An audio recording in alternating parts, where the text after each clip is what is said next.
আসসালামু আলাইকুম। মনে করুন আপনি একটি জমি কিনেছেন, সেখানে বাড়ি বানাতে চান, কিন্তু হঠাৎ জানতে পারলেন এই জায়গাতেই শত বছর আগে একটি পুরনো কবরস্থান ছিল। এখন প্রশ্ন জাগে, পুরনো কবরের উপর ঘরবাড়ি বানানো কি ঠিক হবে? ধর্মীয়ভাবে কিংবা সামাজিকভাবে এর উত্তর কতটা গ্রহণযোগ্য?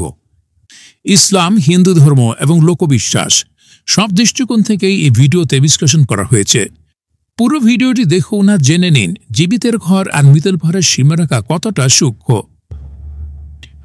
প্রথমে ইসলাম ধর্মের দৃষ্টিতে বলা যায়, কবরের উপর ঘর, বাজার কিংবা বসতবাড়ি নির্মাণ করা নিষিদ্ধ। রাসূলুল্লাহ সাল্লাল্লাহু আলাইহি সাল্লাম কবরের উপরে বসে থাকা, হেঁটে যাওয়া কিংবা স্থাপন স্থাপনা গড়াকে কঠোরভাবে নিষেধ করেছেন, কারণ মৃতদের সম্মান রক্ষা করা ইসলামী শরীয়তের একটি মৌলিক শিক্ষা।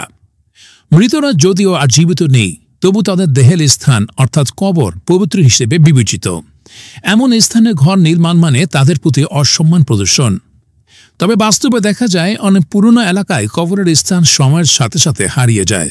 পুরনো নথি থাকে না, স্মৃতিচিহ্ন মুছে যায়, আর মানুষ জানতেও পারে না যে এখানে একসময় কবর ছিল। এমন পরিস্থিতিতে যদি প্রকৃতভাবে যাচাইয়ের পরও কোনো কবরের অস্তিত্ব না পাওয়া যায়, তখন কিছু ইসলামী আলেম বলেন সেক্ষেত্রে সেখানে নির্মাণ করা যেতে পারে। কিন্তু যদি সামান্যতম চিহ্ন পাওয়া যায়, যেমন হাড়, কঙ্কাল কিংবা কবরের চিহ্ন, তবে সেই জায়গা থেকে মৃতদের স্থানান্তর করে আলাদা স্থানে দাফন না করা পর্যন্ত সেখানে নির্মাণ করা হারাম। হিন্দু ধর্মেও কবর বা সমাধিস্থলকে পবিত্র ধরা হয়। সেখানে ঘরবাড়ি কিংবা অন্য কোনো কাজ করাকে অমঙ্গলজনক বলে মনে করা হয়, কারণ মৃত আত্মার শান্তি ব্যাহত হয় বলে বিশ্বাস করা হয়। এমনকি লোকবিশ্বাস অনুযায়ী পুরনো কবরের উপর ঘর করলে সেখানে অদ্ভুত ঘটনা ঘটতে পারে।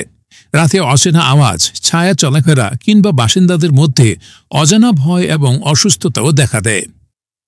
বিশ্বের নানা স্থানে এমন অনেক কাহিনী শোনা যায় যেখানে পুরনো কবরের উপর তৈরি ভবন কিংবা বাড়িতে অজানা আত্মার উপস্থিতি টের পাওয়া গেছে। বিজ্ঞান হয়তো এই ঘটনাগুলোর পেছনে মনস্তাত্ত্বিক কিংবা প্রাকৃতিক কারণ খুঁজে যাচ্ছে, কিন্তু ধর্মীয় কিংবা সাংস্কৃতিকভাবে মৃতদের স্থানে ঘর বানানো আজও একটি নিষিদ্ধ ও বিতর্কিত কাজ। তাই যদি কখনো এমন জায়গায় ঘর করার চিন্তা আসে, আগে নিশ্চিত হয়ে নিন সেই মাটির নিচে কোনো আত্মা নিঃশব্দে ঘুমিয়ে নেই তো। কারণ জীবিতের ঘর হয় মাটির উপর, আর মৃতের ঘর মাটির নিচে। দুইয়ের মাঝে সীমারেখা মুছে গেলে শান্তি হারিয়ে যায় উভয়েরই।